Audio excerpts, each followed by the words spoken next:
It's 1969. This is CBS News color coverage of Man on the Moon.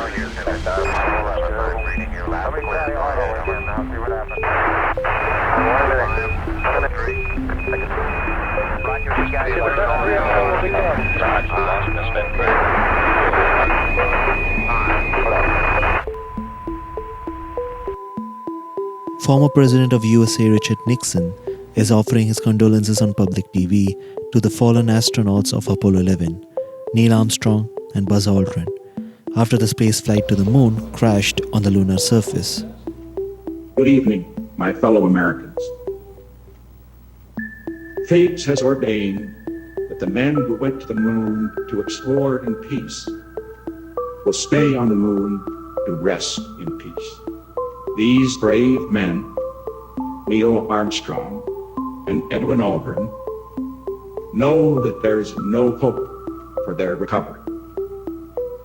But they also know that there is hope for mankind in their sacrifice.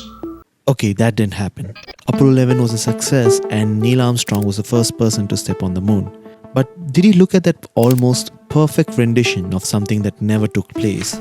That is called a DeepFake, and it's from the movie In Event of Moon Disaster that's portraying a real-life rendition of a contingency speech written in 1969 in the event of the Apollo 11 crew not being able to make it back.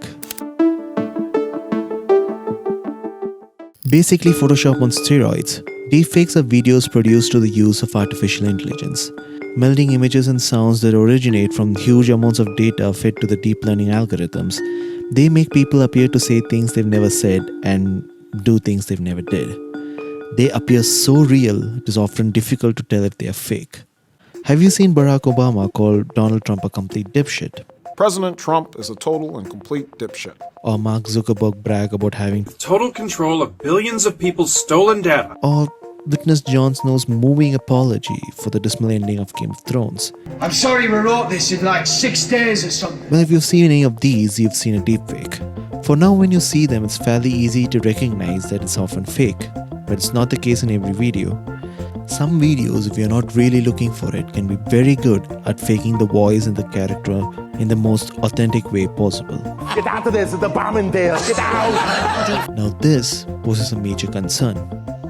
Deepfakes can be used for a variety of applications. It can be used to destabilize nations, like in Gabon with President Ali Bongo. The video looked so fake, the military attempted a coup. Or to create an alternate version of history, like the whole Nixon speech that didn't happen.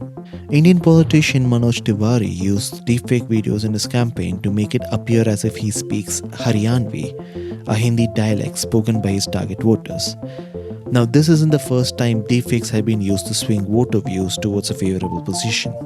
Big tech companies around the world are actively helping in programming algorithms that can detect deepfake videos. Some of these use what is known as soft biometrics. Soft biometrics are too subtle to mimic and include things like how Trump purses his lips or how Angela Merkel might blink during a tense question. But this is impossible to keep up. As soon as you find an irregularity that helps distinguish a deepfake, the next generation of these systems will include an update that fixes these irregularities, making it even better. And it doesn't really help that such deepfakes always find an audience on the internet. Take the case of a recent app that makes fake nudes of clothed women.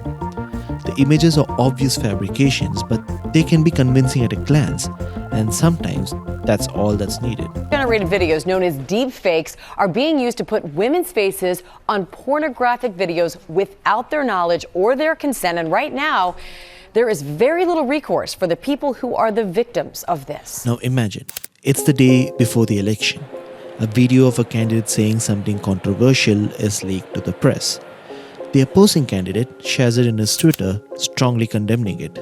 As the pollers go to cast their votes, keeping in mind the controversial actions of the candidate, the news agency confirms the video as a deepfake. But it's too late. The election has already been swayed to one side. And this is just one of the many ways deepfakes could be utilized. The technology is fairly new and easy to notice by the naked eye, just like how smartphones were basically brick-sized and huge and clunky at first. but they are evolving.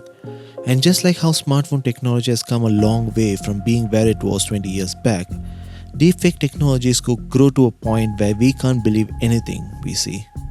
For now, the hope is that we have reliable detecting technologies in place before that happens.